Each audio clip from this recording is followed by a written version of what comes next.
Buenas noches, hermanos, que el Señor les bendiga.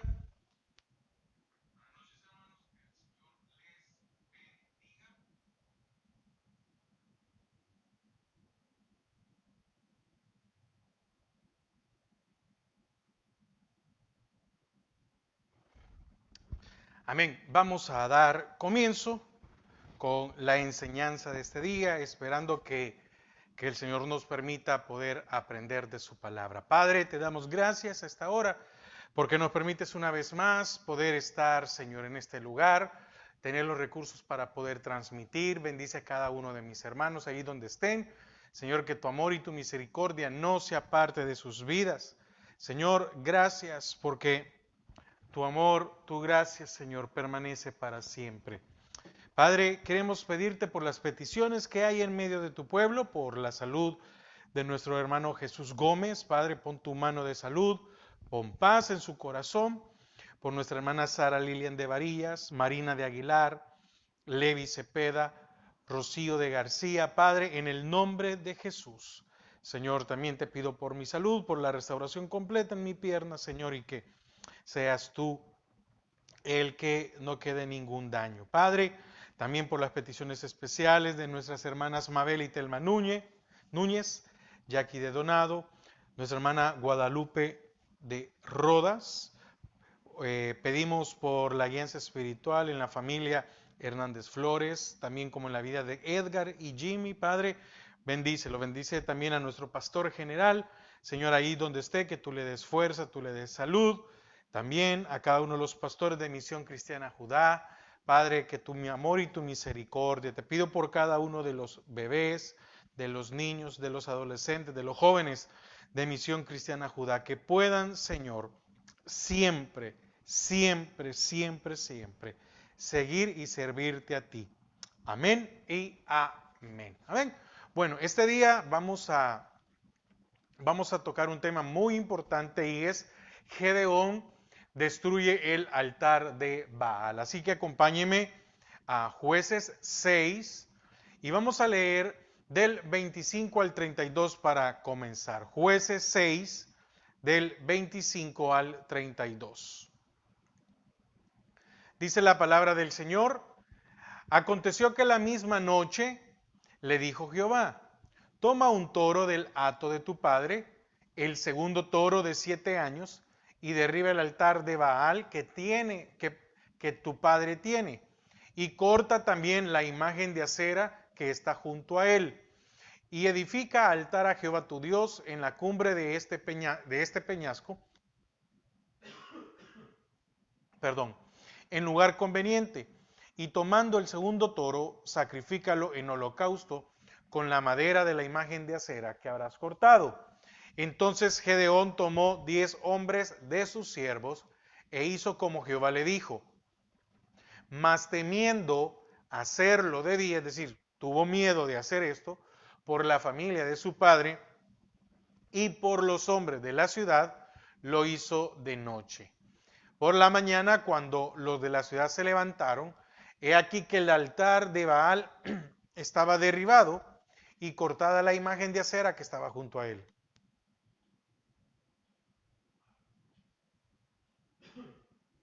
Perdón. Y el segundo toro había sido ofrecido en holocausto sobre el altar edificado. Y se dijeron unos a otros, ¿quién ha hecho esto? Y buscando e inquiriendo, les dijeron, Gedeón, hijo de Joás, lo ha hecho. Entonces los hombres de la ciudad dijeron a Joás, saca a tu hijo para que muera. Oiga, estamos hablando que es estos hombres eh, que le piden a Joás que saque a Gedeón para matarlo, eran israelitas.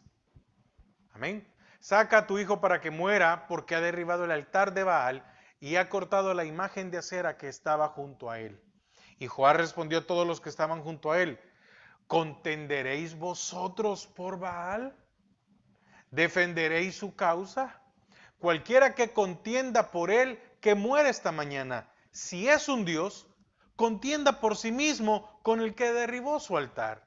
Y Joás, a su altar. Aquel día Gedeón fue llamado Jerobbaal, esto es, contienda Baal contra él, por cuanto derribó su altar. Amén. Entonces, aquí podemos ver que esa noche Jehová le asigna a Gedeón su primer tarea peligrosa. Pero fíjese que hay algo muy importante. La realidad de todo esto era que cada uno de los israelitas, amén, cada uno de los israelitas tenía la obligación, porque lo dice la palabra del Señor, de destruir los altares paganos. En la religión cananea, el toro representaba al dios El. Así como decir, así como decimos que Él es, o yo soy que dijo el Señor, ¿verdad? Entonces cuando decimos Él, entonces también era ocupado para referirse a este. Que sí que es como que ocupáramos, nosotros ocupamos, cuando nos referimos a Dios, lo ocupamos con una D mayúscula. Y cuando nos referimos a un Dios pagano, lo hacemos con una D minúscula. Entonces, por esa razón es que el Señor le ordenó a Gedeón utilizar 2 toros para destruir el altar. Pero también estaba la imagen de acera. Y este era un árbol, y el árbol ritual de acera representaba el árbol de la vida. Imagínese, recuerde que allá en el huerto estaba el árbol de la vida y el árbol del bien y el mal. Mire lo que estaban usurpando, y sabemos que el enemigo imita todo. Así como hay un Cristo, hay un anticristo. Entonces, probablemente era un palo cortado de un árbol estilizado. Mientras que Israel clamaba a Gedeón por la liberación, como lo leímos en el versículo 6, ellos seguían adorando a Baal.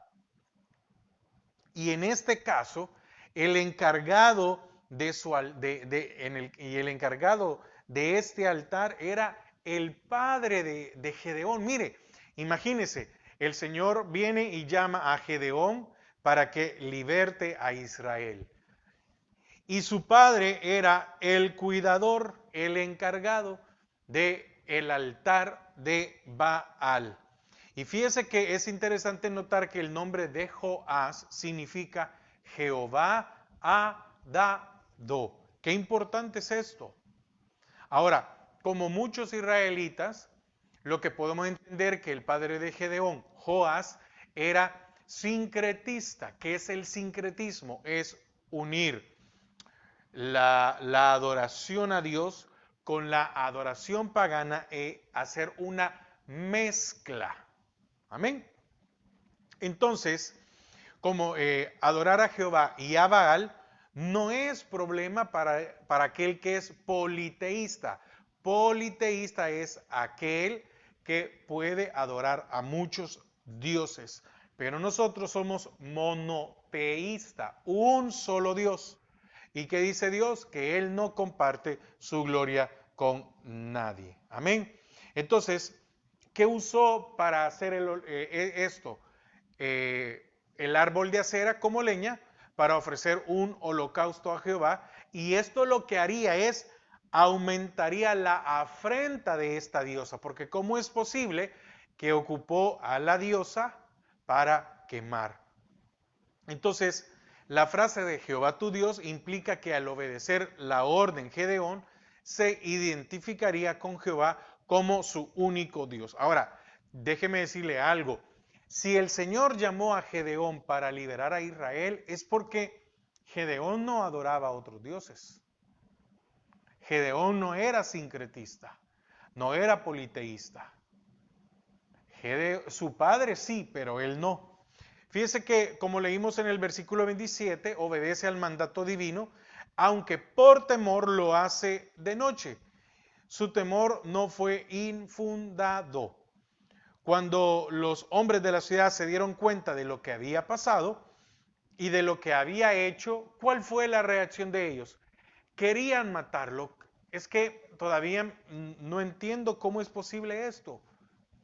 ¿Cómo es posible que sabiendo que eso es un pecado, sabiendo que esa es una afrenta a Dios, yo quiera matar a aquel que me viene a señalar el pecado? Y mire, esto me recuerda cuando el Señor Jesús dice: Jerusalén, Jerusalén, tú que matas y apedreas a los que te son enviados. Pero bueno, dice a los que te son enviados, es a los que vienen a señalar tu pecado, a los que vienen a decirte lo mal que lo estás haciendo.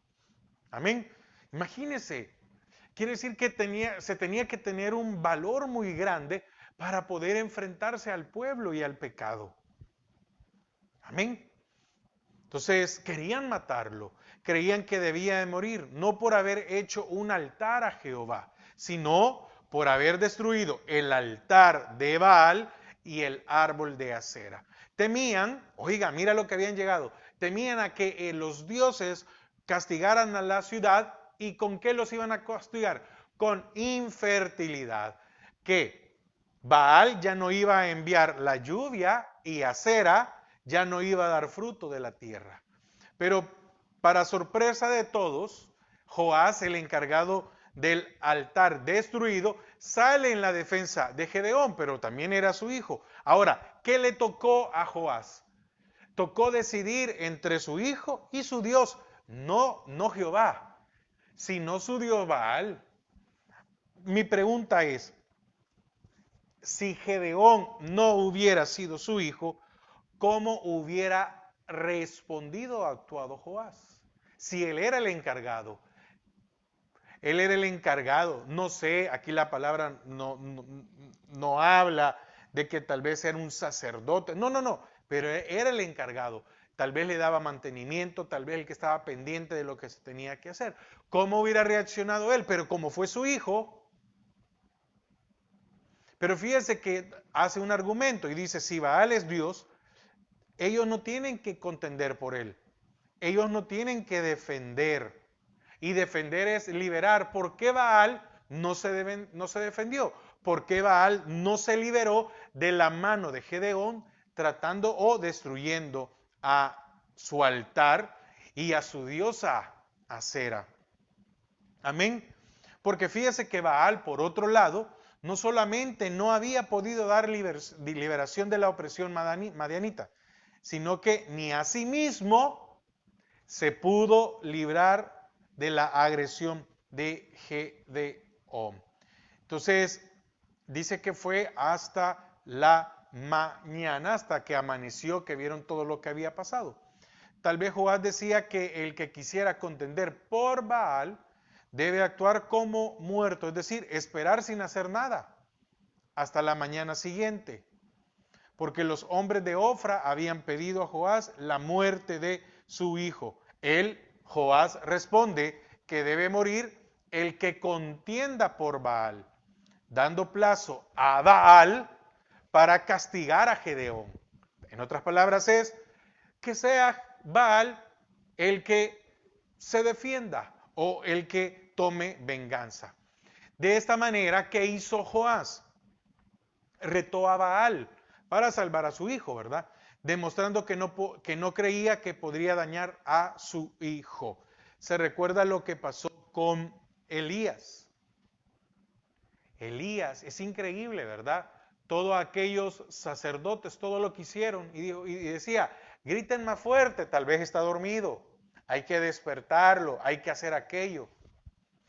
Y fíjese que probablemente su conversión de encargado de altar de Baal a creyente en Jehová puso ejemplo que muchos en Ofra seguirían. ¿Cuántos de estos reaccionaron ante la destrucción del altar de Baal? Y probablemente, tal vez esto les abrió los ojos de lo que estaban haciendo, de la afrenta que le estaban haciendo al Señor. Vemos ahí en el versículo 32 que le pusieron el nombre de Jeroboal. Amén. Jeroboal. En aquel día Gedeón fue llamado Jeroboales contienda Baal contra él. Es decir, que Baal lo destruya, pero no sucedió, no pasó. En ningún momento hubo un castigo en la vida de Gedeón. La destrucción del altar pagano fue un elemento importante en el plan de Jehová. La fe del tímido Gedeón fue fortalecida para la mayor tarea que le quedaba por delante. ¿Por qué? Porque los primeros que se levantaron contra él fueron los mismos de su casa, es decir, los mismos de su país. Ahora, Gedeón se identificó públicamente con Jehová. Esto era una señal ante todos de que Gedeón se había levantado contra Baal y esto hacía que se identificara con el Señor. Los abieseritas vieron la debilidad de Baal frente al representante de Jehová. Cuando nosotros hacemos lo que se debe de hacer, cuando nosotros vivimos de una manera de agrado al Señor, pues nos volvemos representantes de su palabra.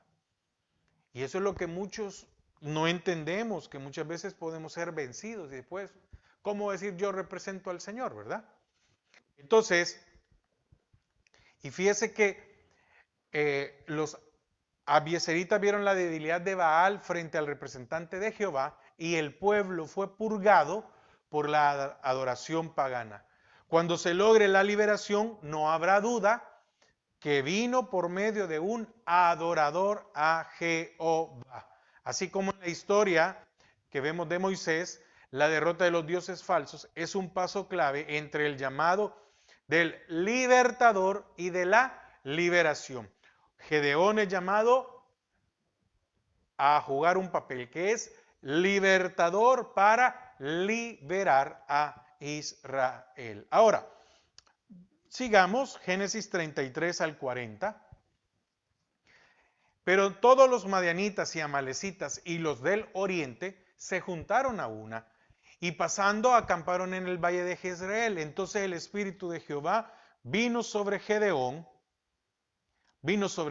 y cuando éste tocó el cuerno, los abieseritas se reunieron con él y envió mensajeros por todo Manasés y ellos también se juntaron con él.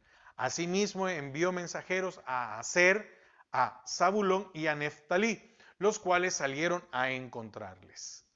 Del 36 al 40 vemos la señal del vellón. Gedeón dijo a Jehová: si has de salvar a Israel por mi mano, como has dicho, he aquí yo pondré un vellón de lana en la era, y si el rocío estuviera en el vellón solamente, quedando seca toda la tierra, entonces entenderé que salvarás a Israel por mi mano, como lo has dicho. Aconteció así, pues cuando se levantó de mañana, exprimió el vellón y sacó de él el rocío, un tazón lleno de agua. Mas Gedeón dijo a Dios: no se encienda tu ira contra mí, no te enojes, ¿verdad? Si aún hablar esta vez, solamente probaré ahora otra vez con el vellón. Te ruego que solamente el vellón quede seco y el rocío sobre la tierra. Y aquella noche lo hizo Dios así.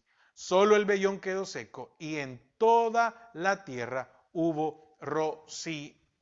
Entonces, ¿qué vemos aquí? En el versículo 33 nos detalla que otra vez los madianitas como los amalecitas, que estos pueblos nómadas, invaden Israel de nuevo.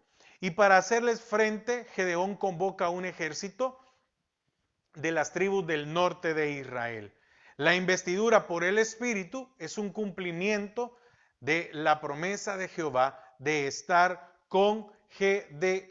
Porque dice el versículo 34 del capítulo 6. Mire qué importante. Entonces el Espíritu de Jehová vino sobre Gedeón. Qué importante es esto.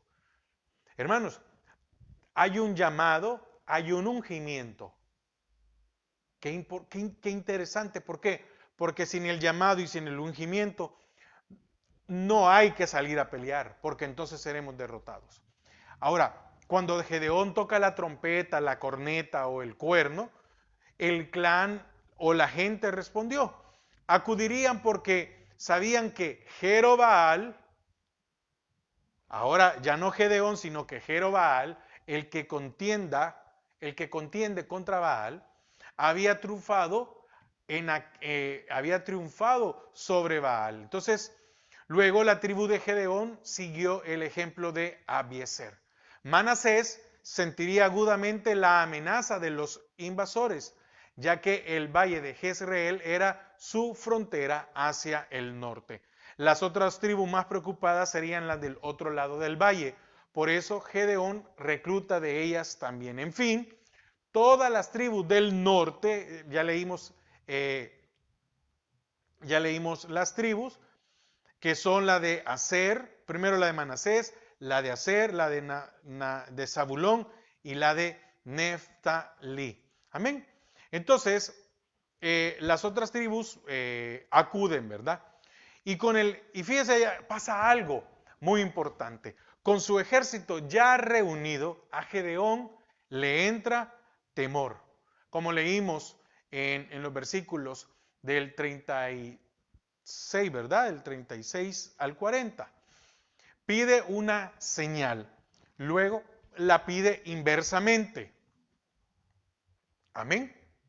Pide una señal y después las pide a la inversa.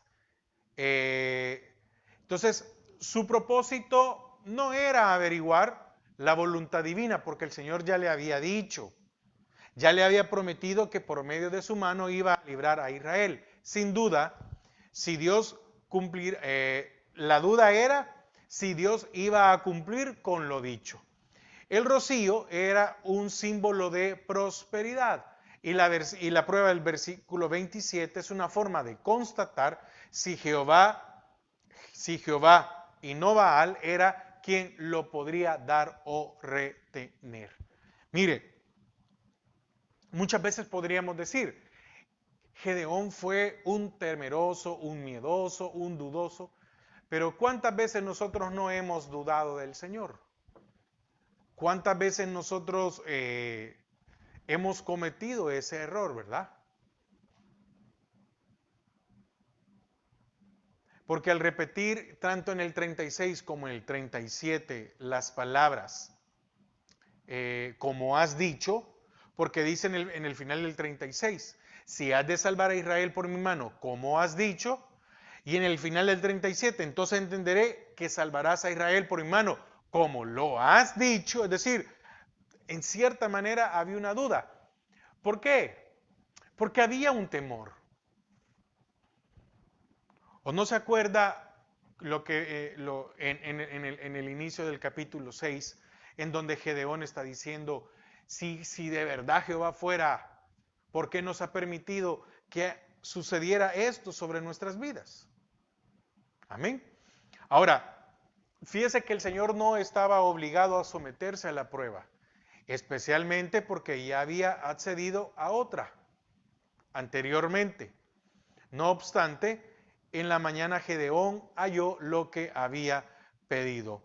Pero la tierra tal vez podría estar cerca por causas naturales, ya que el suelo duro de la era, lugar donde se trillaba el grano, se secaría más rápido que el vellón. Entonces, él necesitaba una prueba más contundente si sucedía o sucediera lo contrario.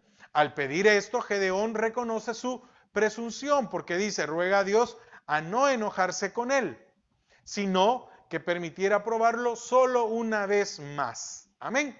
Entonces, como era una tierra tan dura, que probablemente la parte de la era, ahí no había grama, sino que allí estaba para secar, entonces probablemente esa tierra dura, si cayó un poco de agua, su mente natural hubiera dicho, se secó muy rápido. Ahora, el Señor se volvió misericordioso y fiel a Gedeón. ¿Por qué? Porque había un pacto de Dios con Israel y que efectúa también esta señal. Fíjese que en Jueces Dios normalmente es llamado por su nombre Jehová. Raras veces se le llama Dios. Sin embargo, entre el 36 y el 40, Dios se usa 3 veces y el nombre de Jehová no aparece. Ahora, Gedeón pone en tela de duda la palabra del Dios Todopoderoso. Y en vez de enojarse por la imprudencia, concede las dos señales. Ahora, recuerde que era el mismo Señor, ya se le había presentado a Gedeón. Fue aquel varón que se le acercó, fue aquello que le ofreció el sacrificio más el pan, que se lo ofreció todo al Señor. Amén. Ya era en cierta manera un poco imprudente querer probar a Dios de esta manera, pero a pesar de todo eso, a pesar de yo creo que el Señor miró el temor y la duda que había en Gedeón, pero bueno, todavía falta lo que sigue, ¿verdad? La reducción del ejército. Ahora, este pasaje que acabamos de leer no nos autoriza a pedir señales para averiguar la voluntad de Dios. Le voy a poner una señal. Y sabe, muchos nos hemos equivocado porque ponemos señales. ¿Cuánto joven dice, o cuántas personas me voy a casar? Y al final, no, que mire que si ella o él, Señor, si se convierten, claro, se quiere casar con la persona, tal vez la otra que normalmente, estoy hablando de aquellos que son inconversos, no hombre, si van a la iglesia, se convierten, hasta se bautizan, hacen un montón de cosas y los resultados se ven después. Entonces, esto no es autorización para pedir señales, para averiguar la voluntad de Dios, porque en ninguna parte de la Biblia Dios promete dar señales milagrosas a sus hijos para guiarnos, para eso ha dejado su palabra. Más bien, Él espera que busquemos sabiduría por medio del estudio de su palabra y de la oración. Cuando Dios envíe señales es por su gracia y misericordia y las da solamente cuando Él quiere. En la historia de Gedeón, las señales milagrosas responden a su falta de fe. Entre más fuerte la fe, menos necesidad tenemos de pedir señales. Amén. Ahora, sigamos. Capítulo 7, jueces 7 del 1 al 8. Y mire, aquí hay algo muy importante. ¿Por qué? Porque se da una reducción del pueblo de los que iban a ir a pelear contra los madianitas. Levantándose pues de mañana Jeroboal, el cual es Gedeón, y todo el pueblo que estaba con él acamparon junto a la fuente de Arot, y tenía el campamento de los madianitas al norte, más allá del collado de Moré, en el valle. Y Jehová dijo a Gedeón, el pueblo que está contigo es mucho para que yo entregue a los madianitas en su mano, no sea que se alabe Israel contra mí, diciendo, mi mano me ha salvado. Ahora pues, haz pregonar en oídos del pueblo, diciendo, quien tema y se estremezca, madruga y devuélvase desde el monte de Galaad, y se devolvieron de los del pueblo 22,000, y quedaron 10,000. Y Jehová dijo a Gedeón, aún es mucho pueblo, llévalos a las aguas, y allí te los probaré. Del que yo te diga, vaya este contigo, irá contigo. Mas de cualquiera que yo te diga, este no vaya contigo, el tal no irá. Entonces llevó el pueblo a las aguas, y Jehová dijo a Gedeón, cualquiera que lamiere las aguas con su lengua como lame el perro, a aquel pondrás aparte. Asimismo, a cualquiera que se doblare sobre sus rodillas para beber, y fue el número de los que lamieron llevando el agua con su mano a la boca, 300 hombres, y todo el resto del pueblo se dobló sobre sus rodillas para beber las aguas. Entonces Jehová dijo a Gedeón, con estos 300 hombres que lamieron el agua os salvaré, y entregaré a los madianitas en tus manos, y váyase toda la demás gente, cada uno a su lugar. Y habiendo tomado provisiones para el pueblo y sus trompetas, envió a todos los israelitas, cada uno a su tienda, y retuvo a aquellos 300 hombres, y tenía el campamento de Madián abajo en el valle. Entonces, ahora que el Señor despejó las dudas de Gedeón con las dos pruebas, con el vellón lleno de rocío y después con el vellón seco, ahora el Señor prueba su fe. Y así es como le encomienda la misión después de darle la señal. Pone a prueba al mismo Gedeón que acaba de probar que probarle a él. Mire cómo son las cosas. Gedeón probó al Señor. Ahora el Señor va a probar a Gedeón. Qué importante. No se quedó así solo por así. Ah, como tú me probaste, ahí dejémoslo. No, hoy te voy a probar yo a ti. Fíjese que esta sección está enmarcada entre dos referencias a la ubicación del campamento de Madián, al norte de Gedeón y debajo de él. La ubicación al final sutilmente anticipa la derrota de los madianitas. ¿Por qué? Porque entre las dos ubicaciones leemos 4 veces: Jehová dijo a Gedeón. Lo leemos en el versículo 2, 4, 5 y 7 del capítulo 7. Cada mensaje incluía instrucciones para reducir el tamaño del ejército israelita, las cuales Gedeón sigue al pie de la letra. ¿Qué habrá sentido Gedeón al ver esto, verdad? Pero el cuarto mensaje recompensa la obediencia de Gedeón con una promesa de victoria. El ejército de Israel se acerca al valle de Jezreel desde el sur, desde el territorio de Manasés. Amén. Ahora, Gedeón habrá oído con asombro que su ejército era demasiado numeroso, como lo dice el versículo 2. En ese momento eran 32,000 en comparación con los 135,000 madianitas que lo describe allá en el capítulo 8, versículo 10. Sin embargo, Jehová quería dar la liberación de tal manera que no quedara duda alguna de que era obra divina, no resultado de la fuerza israelita, porque no la tenían. Deseaba dejarlos sin excusa para no servirle. Es que mire, debemos de entender también todo esto. ¿Cómo era posible que Israel, teniendo al Dios, adoraban a Baal? Es vergonzoso. No puedo ocupar otra palabra.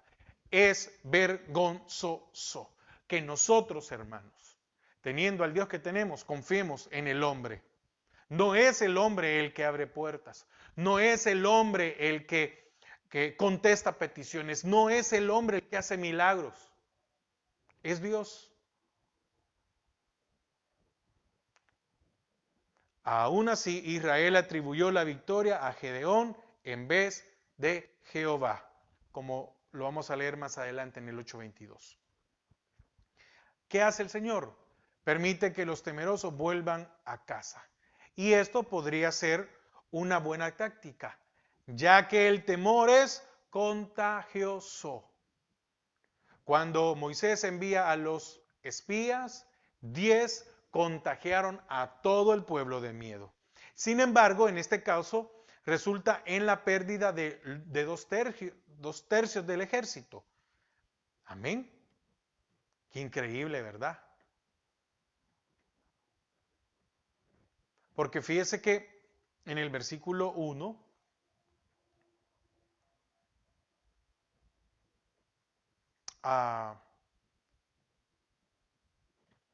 levantándose pues de mañana Jeroboam, el cual es Gedeón, y todo el pueblo que estaba con él, acamparon junto a la fuente de Arod.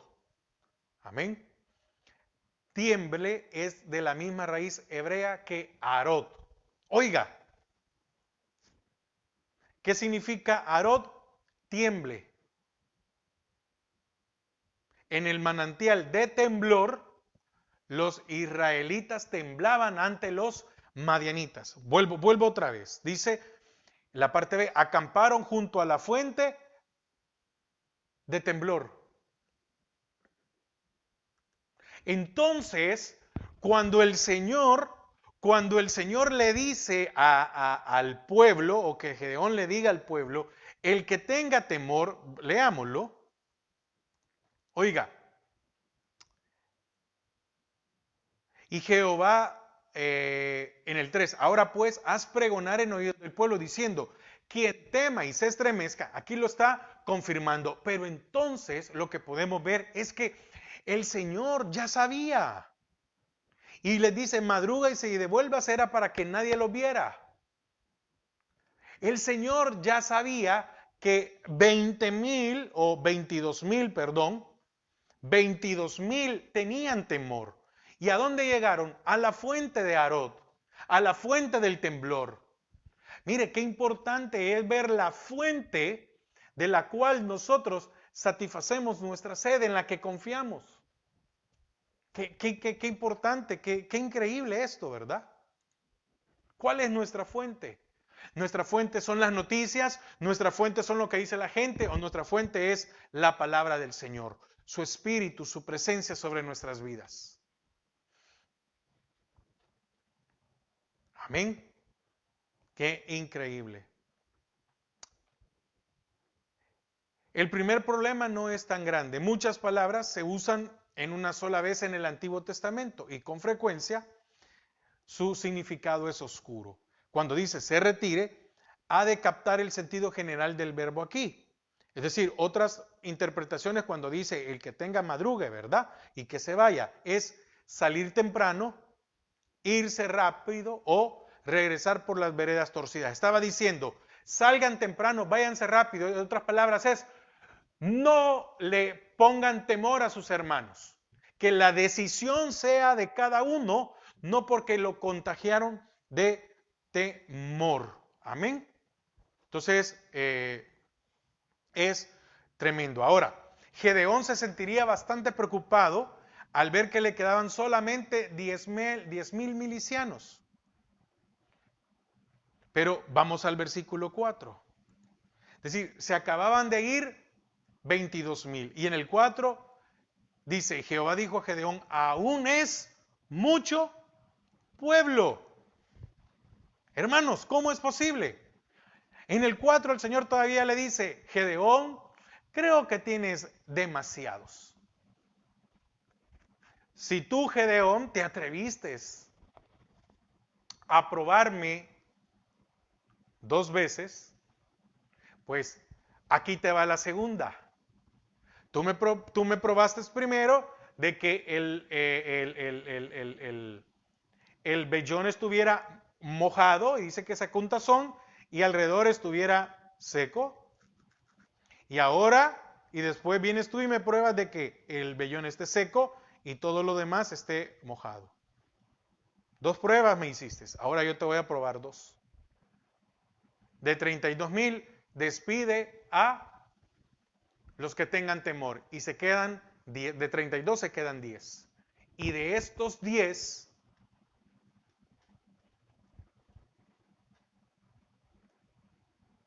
vas a despedir a 9,700. ¿Cómo habrá sido el contar? El contar y el decir, el que lame el agua, como el perro,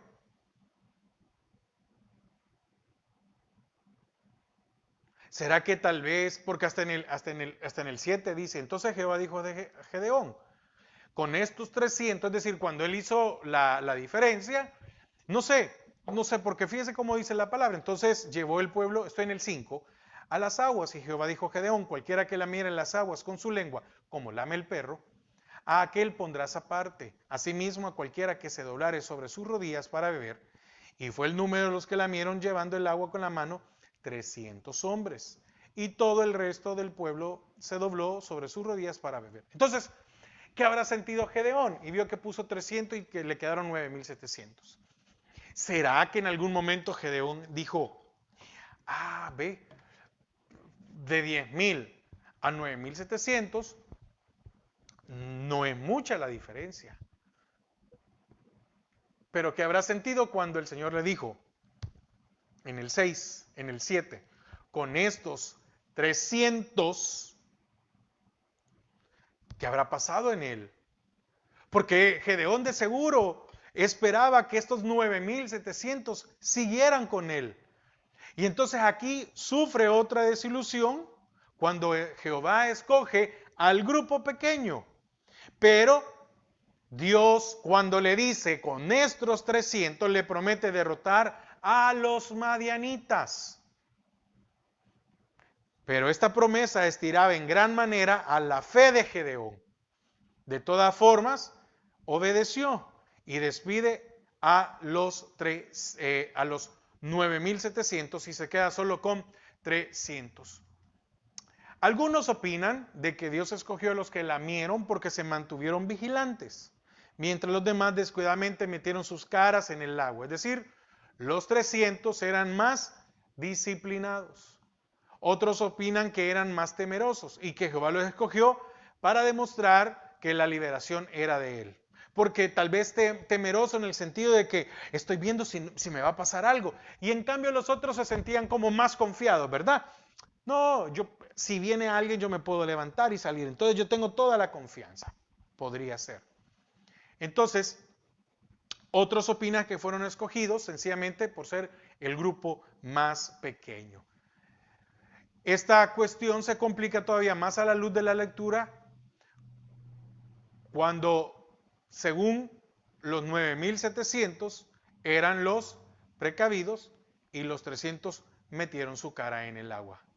Sin embargo, el verbo traducido probaré en el versículo 4 es literalmente refinaré, sugiriendo que los 300 eran superiores a esos 10.000 o a los 9.700. Así también en la primera reducción, los que se quedaron eran mejores. De los 32, estos 10.000 eran mejores porque no tenían el temor de los 22.000. Pero de estos 10.000, estos 300 eran mejor que estos 9.700. Entonces, los 9.700 dejaron sus provisiones y cornetas o trompetas. Por eso, en el versículo 16 hay cornetas para todos. Tal vez los cántaros que se ocuparon en el versículo 16, que lo vamos a leer, son las jarras en que los despedidos dejaron las provisiones. Entonces, el versículo 8 concluye las dos fuerzas desiguales. Los 300 de Israel frente al campamento inmenso de Madián. Amén. Ahora, otra señal. Vamos al 9, del 9 al 15. Aconteció que aquella noche Jehová le dijo, levántate y desciende al campamento, porque yo lo he entregado en tus manos. Y si tienes temor de descender, baja tú con fura tu criado al campamento, y oirás lo que hablan. Y entonces tus manos se esforzarán y descenderás al campamento. Y él descendió con fura su criado hasta los puestos avanzados de la gente armada que estaba en el campamento. Y los madianitas, los amalecitas y los hijos del oriente estaban tendidos en el valle como langostas en multitud. Y sus camellos eran innumerables como la arena que está en la ribera del mar en multitud. Cuando llegó Gedeón, he aquí que un hombre estaba contando a su compañero un sueño, diciendo, he aquí yo soñé un sueño. Veía un pan de cebada que rodaba hasta el campamento de Madián y llegó a la tienda y la golpeó de tal manera que cayó y la trastornó de arriba a abajo y la tienda cayó. Y su compañero respondió y dijo, esto no es otra cosa sino la espada de Gedeón, hijo de Joás. Quiere decir que en el campamento de los madianitas sabían quién era Gedeón, sabían de seguro lo que habían hecho o lo que había hecho contra el altar de Baal y la imagen de Acera. Amén. Varón de Israel, Dios ha entregado en sus manos a los madianitas con todo el campamento. 15. Cuando Gedeón oyó el relato del sueño y su interpretación, adoró. Otra confirmación. Y vuelto al campamento Israel, dijo, levantaos, porque Jehová ha entregado el campamento de Madián en vuestras manos. Entonces, fíjese, esa misma noche el Señor manda a Gedeón al campamento de Madián en el valle de Jezreel, pero le da dos opciones. Si confía en la promesa divina, debe descender contra el campamento para entablar batalla contra él. Amén. Si tiene miedo, puede descender solamente al campamento para recibir otra señal que lo animará luego a descender contra el campamento. Y el Señor le da permiso para llevar consigo a Fura, así como permitió a Moisés el apoyo de Aarón. Entonces, En contextos militares, la palabra criado significa paje o el escudero. Aunque ya se han dado varias señales contundentes, tanto en el versículo 21 del capítulo 6 como el 36 al 40, Jehová reconoce que la fe de Gedeón ha sido retada por la reducción de su ejército de 32,000 a 300. Al ofrecer otra señal, manifiesta de nuevo su paciencia y misericordia para con Gedeón. Manifiesta la determinación de ser fiel a su pacto con Israel y que los iba a liberar de la opresión. Gedeón, ¿qué escoge? La segunda opción. ¿Por qué? Porque en el 7:12 se describe cómo le habrá parecido el campamento cuando iba descendiendo por la ladera del valle. Habían llegado a los puestos avanzados, prestó atención a que los madianitas conversaban, como lo dice en el 13, así como Jehová le había mandado en el 11. En el sueño que oyó, un pan de cebada, en el sueño que oyó, un pan de cebada derrumbó el campamento de los madianitas como un ejemplo, como una forma o como una bola de boliche. La expresión traducida hasta el campamento es la misma vertida por contra el campamento. Es decir, que el pan de cebada rodó hasta el campamento, es lo mismo que decir rodó contra el campamento. Fíjese que más barata que el trigo, la cebada era la comida principal del campesino pobre de Israel. Entonces, el que tenía poder adquisitivo comía pan de trigo y el que era pobre comía pan de cebada. Mire qué importante. La palabra dice que él escogió a lo vil y menospreciado. Amén, para humillar a lo sabio y a lo grande de este mundo. Escogió a un temeroso. Es que miren, me llama la atención cuando hacemos una recapitulación, hermanos, de los jueces. De los jueces. A un menor, a un zurdo, a un extranjero, a una mujer, aún con Barak, temeroso, y ahora a un miedoso.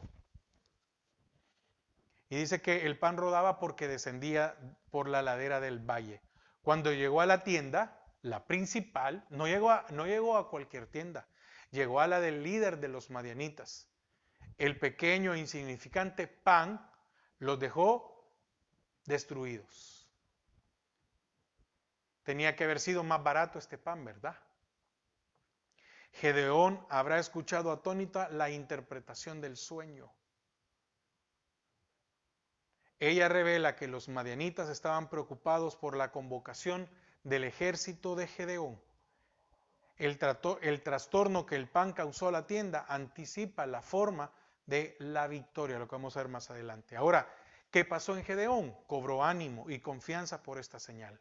Se postró en adoración a Jehová y luego regresa para llamar a su pueblo a la batalla. Es la primera vez, versículo 15. Y cuando Gedeón oyó el relato del sueño y su interpretación, adoró y vuelto al campamento de Israel dijo, levantaos, porque Jehová ha entregado el campamento de Madián en vuestras manos.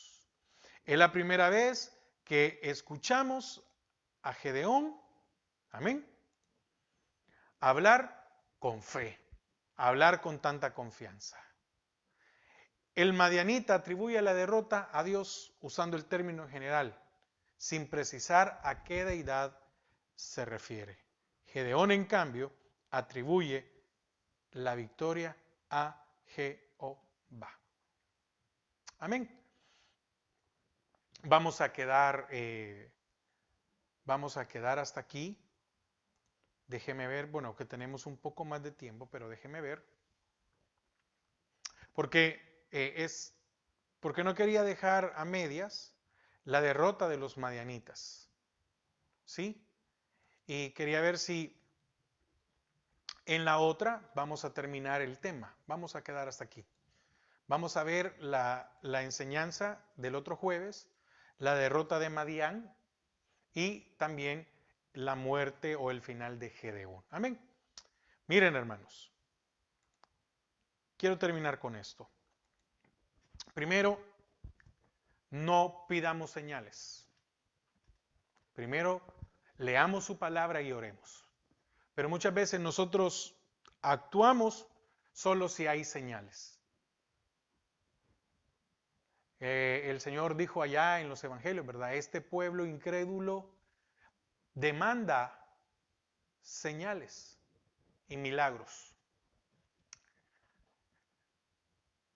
Leamos su palabra, oremos para que nuestra fe sea aumentada. Segundo, tengamos cuidado con quién nos juntamos. Porque aquí en la fuente de Arot, mire, increíble, ¿verdad? Ahí el Señor pudo ver el temor que había de estos hombres y que le serían un estorbo para Gedeón. Y tercero, que qué importante es que confiemos en el Señor y que no dependamos de nuestra capacidad humana. Gedeón probó al Señor, pero después el Señor probó a Gedeón. ¿Pero por qué probó a Gedeón? ¿Para darle una lección? No. El Señor probó a Gedeón para que su fe aumentara. Y todavía le dice, de seguro Gedeón estaba angustiado, preocupado. Y el Señor le dice, mira, ve al campamento y escucha lo que yo haré con los madianitas. Amén. Padre, te damos gracias a esta hora. Gracias por tu misericordia, gracias por tu amor. Bendícenos, ayúdanos a creer más en ti. Amén y amén. Hermanos, que el Señor les bendiga. Nos vemos el domingo temprano.